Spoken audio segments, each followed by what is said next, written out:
ప్రియులారా, మన ప్రభు అయిన యేసు క్రీస్తు నామంలో మీకు శుభోదయం.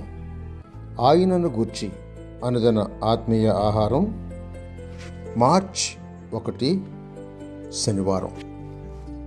నేటి మన ధ్యాన లేఖనం లూకా సువార్త 24వ అధ్యాయం 49వ వచనం. ఇదిగో, నా తండ్రి వాగ్దానము చేసినది మీ మీదికి పంపుచున్నాను. మీరు పైనుండి శక్తి పొందు వరకు పట్టణములో నిలిచిండుడని వారితో చెప్పాను. వ్యాఖ్యాన అంశం పరిశుద్ధాత్మ శక్తి. వ్యాఖ్యాన అంశం పరిశుద్ధాత్మ శక్తి. వ్యాఖ్యానం: సెమినరీ క్రింది స్థాయికి చెందింది. అది మీకు కొంత నేర్పగలదు, కానీ శక్తినివ్వజాలదు. శక్తి పైనుండి వచ్చేది. అప్పుడే వచ్చింది. ఎందుకనగా ఈ వాగ్దానము పరిశుద్ధాత్మ రావడంతో కూడినది. పరిశుద్ధాత్మ రాలేదా? మీకు ఈ సంగతి తెలీదా? అప్పుడే, అనగా పెంతెకొస్తు దినమున వచ్చాను. అయితే మీ అనుభవం మట్టుకు వచ్చినాడా, రాలేదా? ఆత్మను పొందలేదు అంటే మీరు క్రీస్తు వారు కాదు. రోమా 8:9 చూడండి. ఎవడైనను క్రీస్తు ఆత్మ లేనివాడైతే వాడాయన వాడు కాడు అని చెప్తోంది.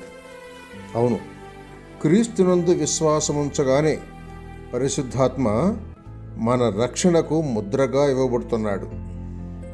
సందేహం లేదు.